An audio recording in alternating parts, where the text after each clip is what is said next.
నమస్తే అండి.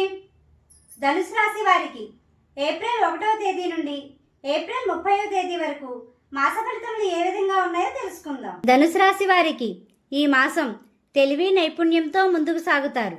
ప్రతి విషయంలో బాధ్యతగా వ్యవహరించవలసిన సమయం. మీరు చేసే పనుల ద్వారా ఎదుటివారిని ఆకట్టుకుంటారు. అందరితో స్నేహభావంతో ఉంటారు. అనుకున్న పనులు పూర్తి అయ్యే వరకు బయట వారితో చర్చించకండి. నూతన గృహ నిర్మాణ కార్యక్రమాలు చేపట్టిన వారికి పనులు సజావుగా పూర్తి అవుతాయి. ఆస్తులు మరియు ఇతర విలువైన వస్తువులు కొనుగోలు చేయడంలో నిర్ణయాత్మకంగా ఉండండి. పెండింగ్లో ఉన్న స్థిరాస్తుల విషయంలో బాధ్యతగా వ్యవహరిస్తారు. ఖర్చుల విషయంలో ఆచితూచి వ్యవహరించండి.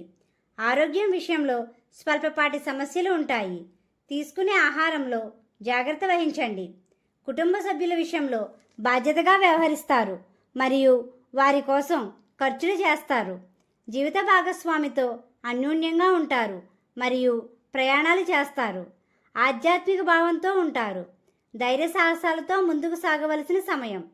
ఎదుటవారిని అంచనా వేసి ముందుకు సాగడంలో ప్రముఖ పాత్ర పోషిస్తారు. కొన్ని సమస్యలకు పరిష్కార మార్గాలు లభిస్తాయి. ఆదాయ మార్గాలు పెంచుకోవడానికి చేసే ప్రయత్నాలు ఫలిస్తాయి. రుణ సమస్యలతో బాధపడుతున్న వారికి వాటిని అధిగమించే కాలంగా చెప్పవచ్చు. ప్రశాంత వాతావరణం లభిస్తుంది. మీ చేతులతో రుణాలు ఇచ్చినా తీసుకున్నా కూలంకషంగా వ్యవహరించండి. మీకు సంబంధం లేని విషయాల జోలికి వెళ్ళకండి. ఇంట్లో నుండి బయటకు వెళ్లే ముందు శ్రీరామనామాన్ని స్మరించండి. మధ్యవర్తిత్వ వ్యవహారాలు చేసే సమయంలో కీలక నిర్ణయాలు తీసుకుంటారు. కోర్టు వ్యవహారాల విషయంలో బాధ్యతగా వ్యవహరించండి. ఉద్యోగస్తులకు కొన్ని ఒత్తిళ్లు ఉంటాయి. చివరికి సజావుగా ఉంటుంది. ఉద్యోగ ప్రయత్నంలో ఉన్నవారు అనుకున్న లక్ష్యాన్ని సాధిస్తారు. వ్యాపార రంగంలో ఉన్నవారు లాభజయంతో ఉంటారు. అనుకున్న లాభాలు గణిస్తారు. వ్యాపార ప్రదేశాలలో లక్ష్మీ గణపతి యంత్రాన్ని పెట్టండి. పెట్టుబడులు పెట్టేవారు నిర్ణయాత్మకంగా ఉండండి. విద్యార్థులకు మంచి వాతావరణం ఉంటుంది. ఉన్నత విద్య కోసం విదేశాలకు వెళ్లే వారికి బాగా కృషి చేయవలసిన సమయం.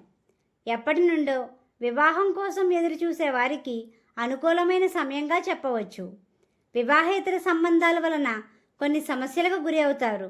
జాగ్రత్త వహించండి.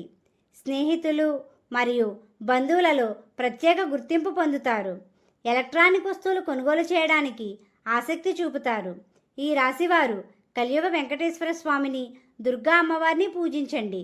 గోమాతకు ఆహారం పెట్టండి. ఈ విధంగా చేసినట్లయితే ప్రశాంతత పొందుతారు. మా వీడియో కానీ మీకు నచ్చినట్టయితే లైక్ చేయండి, షేర్ చేయండి, కామెంట్ చేయండి. ఇలాంటి మరెన్నో వీడియోస్ కోసం మా ఛానల్ని ఇప్పుడే సబ్స్క్రైబ్ చేయండి.